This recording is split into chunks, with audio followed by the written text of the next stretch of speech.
Assalamu alaikum guys, and welcome to another episode of Prince Harry and Meghan Markle have separated themselves from the royal family, and ever since then there has been a concerted effort to demonize them, to otherize them. The British mainstream media has of course jumped on the bandwagon and taken a giant crap on them. Why is that? Because you got to defend the institutions that are holding up this country, mate. The main figurehead being the royal family institution, of course. And now that Prince Harry is separate, he's not getting the advice, he's not getting the PR treatment that they're used to. In fact, he's released a new memoir, a book called Spare. Maybe because he sees himself as not part of the family, as somebody different. But regardless, mate, whoever's advising him now has really messed things up for him. I mean, in his new book, he's admitted that as a teenager, he was taking cocaine. Remember that incident when he was dressed up as a Nazi? Apparently that was done at the behest and request of his brother, Prince William. So this book of his,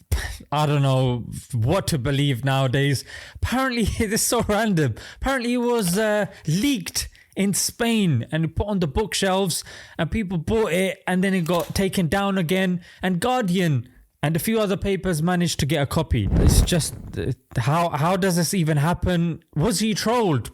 Which most likely he was, because, I mean, again, he's against the royal family. I mean, look at Ronaldo. Look at what's going on with him.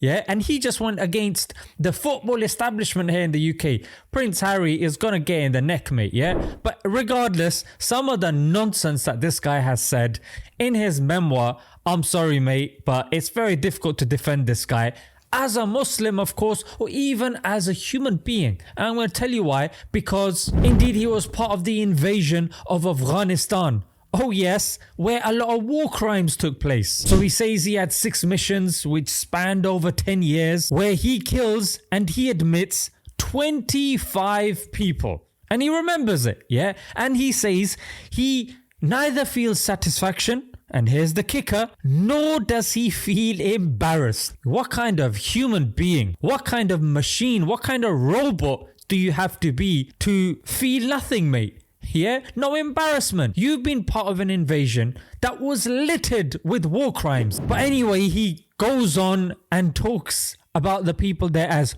goodies and baddies. You're probably thinking, Zishan, you're reading too much into this, mate. Okay, let me go further. He describes the people there as chess pieces, dehumanizing them. No, you're still kind of, it's open to interpretation. Well, what about this, mate? He goes, the army trained me to otherize them, and they did a ruddy good job. Otherwise, we can't get on with it, mate. Otherize? It reminds me of a Black Mirror episode where these people are given like lenses or a device in which the enemy is seen as zombies or creatures that you don't even understand, and you kill him. And then one of the guys, when he removes the device, he realizes that they're just human beings. But because they're against the institution or the country or the cause that he's fighting for, of course they're going to be the enemy, mate. The Quranly app. Subscription cheaper than Netflix. Encouraging Quran reading. Modern, engaging and fun.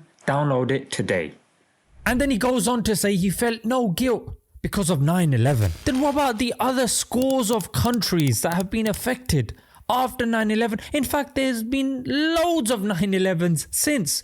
Does it make it okay for those people to then attack us? Does it make it okay for them to attack other civilians because of that anger?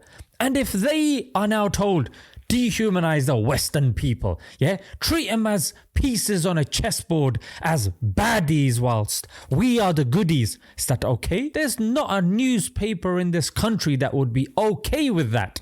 However, you expect to release this and be seen the same way again? I don't think you just took cocaine as a teen, mate. I think you're still taking cocaine. And so's the rest of your team. And then he's being told by the security services, this has compromised your security. No way. You really think people are gonna be like, yo, no problem, Harry, mate. Forgive and forget, mate. Pass us the cocaine.